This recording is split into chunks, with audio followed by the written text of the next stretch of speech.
Hello, this is John from caveofprogramming.com. In this tutorial in C++ for beginners, we're going to look at while loops. So I'll create a new C++ project here. I'll use the Hello World project template.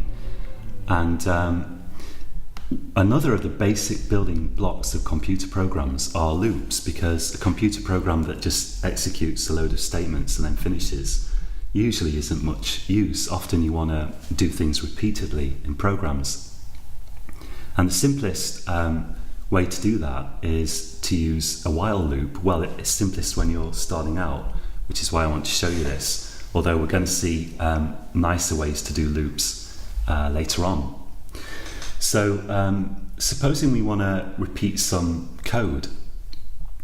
To use a while loop, we need the keyword while, and then round brackets and open and close curly bracket. So this pattern is the same as for if, and just like with if, we need a condition in here.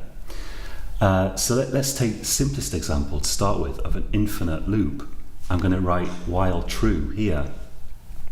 And what's going to happen here is the code that I type in here, however many lines this is, can be multiple lines, is going to execute as long as the condition in while is true. Which it's always going to be true because the condition is literally the keyword true. So this is what we call an infinite loop. Let's run this. And normally in your programs, you want to avoid infinite loops, but I'm just going to show you this as a demo. So I'm going to click run. And let's hit this stop button here. But we can see we've got hello coming out over and over again. It's going to keep doing that until it, forever, or until it crashes or something. So this isn't very useful. What's more useful is to be able to output your lines of code in here some particular number of times until something changes, or until some limit is reached or something like that. So let's take a look at a simple example of that in the rest of this tutorial. So how can we have a condition that's going to change? Well, let's suppose we want to output hello, I don't know, like 5 times. Let's have a counter here. I'm going to say int I equals 0. Now, I've said before that you shouldn't give variables single letter names in general, but we'll make an exception for loop counters because often when you have a loop, you need a counter that will count the number of times the loop executes. And it's very common in this case just to use a single letter, usually I, as your loop counter.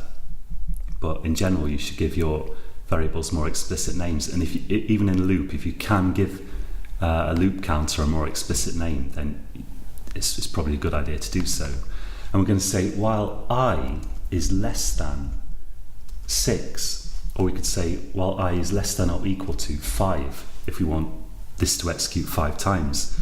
Now at the moment, this is still an infinite loop, so if I run this, it's just going to say hello, hello, hello over and over again.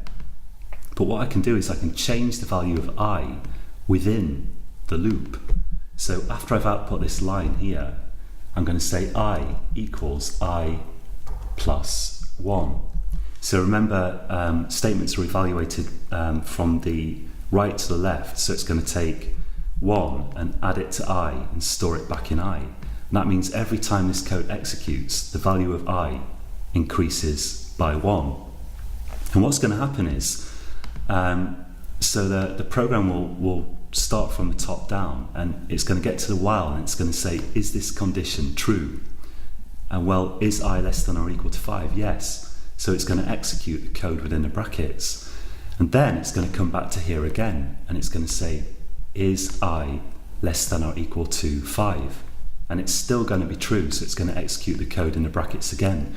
Eventually, I is going to be equal to 6, and then it's going to say here, is I less than or equal to 5? No. So then the loop's going to stop, and it's going to execute whatever's down here. So let's output here program quitting, just so that we can see some stuff after the loop here. And now let's run this. Now is that right? In fact, this is going to execute 6 times, right? So let's run this. So we've got 1, 2, 3, 4, 5, 6. First time it executes, I is 0, and then it adds 1 to I, so I is 1. And then we run through 0, 1, 2, 3, 4, 5. So we've got 6 iterations here. For that reason, you often see in loops something like this. So you start I at 0, and you say while I is less than the limit that you want to reach, but less than it, because remember, you're going to execute it once when I is 0. So let's run that. So now we've got 5 iterations of the loop here. So if you want your loop to execute 5 times, you start your loop counter at 0, and you say while I is less than 5. That's the number of times you want it to iterate. To make it a little bit more clear what's happening here, let's also output the value of I here. Let's say I'll put space there, and here I'll put I, and I need another put to, and let's run that and see what that looks like. So here we can see that I was 0 to start with when this first executed this code, and then we added 1 to it here, and then the next time it executes it's 1. Finally it ends up being 4, and then when the loop executes again, so we execute this when the value of I is 4 down here, and then we're adding 1 to it, so now it's 5, and we check the condition again, and now this is false. I is not less than 5, so it doesn't execute anymore, so we get 0 through to 4 executing. Again, something that can be a little bit puzzling when you first see it, but you just need to type it out yourself a little bit, play around with it a little bit to fully comprehend what's going on here. I think that's all I want to show you in this tutorial. Yeah, there's one more little thing which is very, very useful. Instead of writing I equals I plus 1, there's a shorthand for this. We can just write I plus plus. And what that does is it increments I by 1. Let's put a comment. Increments I by 1.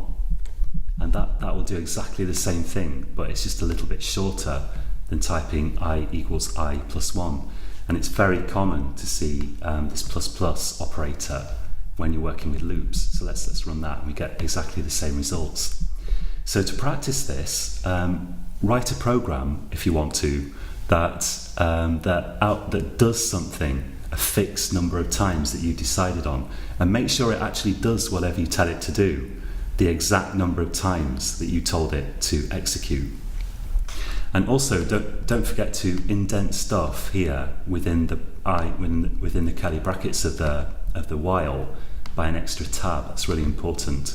You don't have to have a space there. I've put one in because, I don't know, maybe it looks nicer, but that's kind of a question of taste.